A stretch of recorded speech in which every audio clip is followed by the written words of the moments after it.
अस्सलाम वालेकुम। आप देख रहे हैं learning with Honey. Today we will discuss about new topic. The name is polar and non polar covalent bond. Last videos में कोवलेंट बॉन्ड को काफ़ी अच्छी तरह एक्सप्लेन कर चुके हैं हम। तो आज हम देखेंगे कि कोवलेंट बॉन्ड में कौन से ऐसे मॉलिक्यूल्स हैं जिन्हें हम नॉन पोलर कह सकते हैं और कौन से ऐसे मॉलिक्यूल्स हैं जिन्हें हम पोलर कह सकते हैं। If a covalent bond is formed between two similar atoms, अगर कोवलेंट बॉन्ड सेम एटम्स के दरमियान बन रहा है, जैसे हमने पीछे देखा था H2 की एग्जांपल ली थी, एक H दूसरा H, दोनों एटम्स क्या थे, सेम थे। सेम के लिए हम होमो का वर्ड भी यूज़ करते हैं। Shared pair of electron is attracted by the atom equally, मतलब वो अपने इलेक्ट्रॉन्स इक्वली डिस्ट्रीब्यूट करते हैं। इस किस्म की बॉन्डिंग को हम नॉन पोलर कोवलेंट बॉन्ड कहते हैं।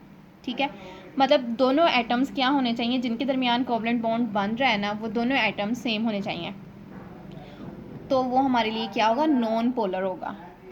This bond are formed by equally sharing of electron pair between two bonding atom. इसमें वही बात कह रहे हैं कि जो भी एटम्स होंगे वो इक्वली अपने इलेक्ट्रॉन्स को शेयरिंग करेंगे equally. This type of bonding is called pure covalent bond. इस टाइप की बॉन्डिंग को हम प्योर कोवलेंट बॉन्ड कहेंगे। For example the bond formation of hydrogen H2, इसमें कितने हाइड्रोजन है, 2 हाइड्रोजन है, तो दोनों हाइड्रोजन क्या है, सेम है, तो इसीलिए ये हमारा क्या हुआ, नॉन पोलर। इसी तरह क्लोरीन की एग्जांपल लेते हैं, तो क्लोरीन में भी जो Cl2 दो क्लोरीन है, दोनों के दरमियान कोवलेंट बॉन्ड बनता है, और ये भी किसकी एग्जांपल है, नॉन पोलर कोवलेंट की। तो अब जो सेम एटम्स होते हैं उससे हमें पता चल गया है वो कौन से होते हैं, नॉन पोलर होते हैं। अब पोलर की डेफिनेशन देखते हैं कि पोलर में ज़ाहिर बात इससे उलट ही होगा, मतलब डिफरेंट टाइप्स ऑफ जो एटम्स होंगे, जैसे हमने देखे थे कार्बन और CH4 की एग्जांपल हमने देखी है, HCl की एग्जांपल देखी है, तो ये किसकी अंडर आ जाएगा, पोलर में। सेम वाले एटम्स आ जाएंगे नॉन पोलर में, डिफरेंट टाइप्स ऑफ एटम्स आ जाएंगे पोलर में। If the covalent bond, same definition होगी नॉन पोलर वाली, जहाँ इन्होंने टू सिमिलर लिखा है हम वहाँ टू डिफरेंट टाइप लिख देंगे बस। इफ़ द, अगर हम एक याद कर लें, अगला तो हमें हूबहू ऐसे ही याद हो जाएगा। If the covalent bond is form between two different types of atoms, या सेम के लिए हम होमो का वर्ड यूज़ करते हैं, डिफरेंट के लिए हम हेट्रो का वर्ड यूज़ करेंगे। Then the bond pair of electron will not be attracted equally by the atoms.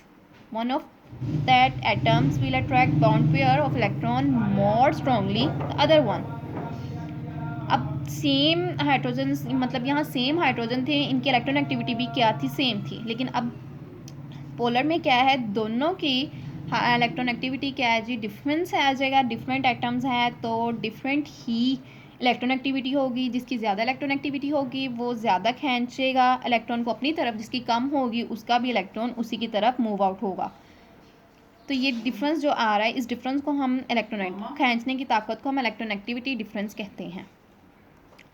When there is difference of electron activity between two covalent atoms, तो कह रहा है कि दो कोवलेंट एटम्स के दरमियान जो डिफरेंस आता है इलेक्ट्रॉन एक्टिविटी का, there will be unequal attraction of the bond pair. तो जो बॉन्डिंग पेयर की अट्रैक्शन होती है वो इक्वली नहीं रहेगी। जिसकी इलेक्ट्रॉन एक्टिविटी की वैल्यू ज़्यादा होगी वो अपनी तरफ पेयर को खींच लेगा, तो क्या होगा उससे, between atom it will result in the formation of polar covalent.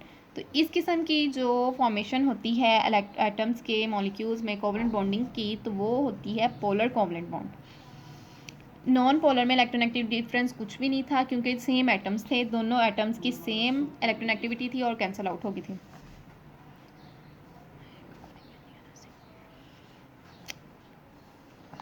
Between I will in the formation of the difference electron activity of hydrogen and chlorine is 1. अब HCl एग्जाम्पल है हमारी, इसका डिफरेंस कितना है, 1, मतलब क्लोरीन की electron activity और hydrogen की इलेक्ट्रॉन एक्टिविटी माइनस करें तो दोनों का डिफरेंस कितना आएगा, 1 आएगा। As electron activity of chlorine is more, it attract the shared pair of electron.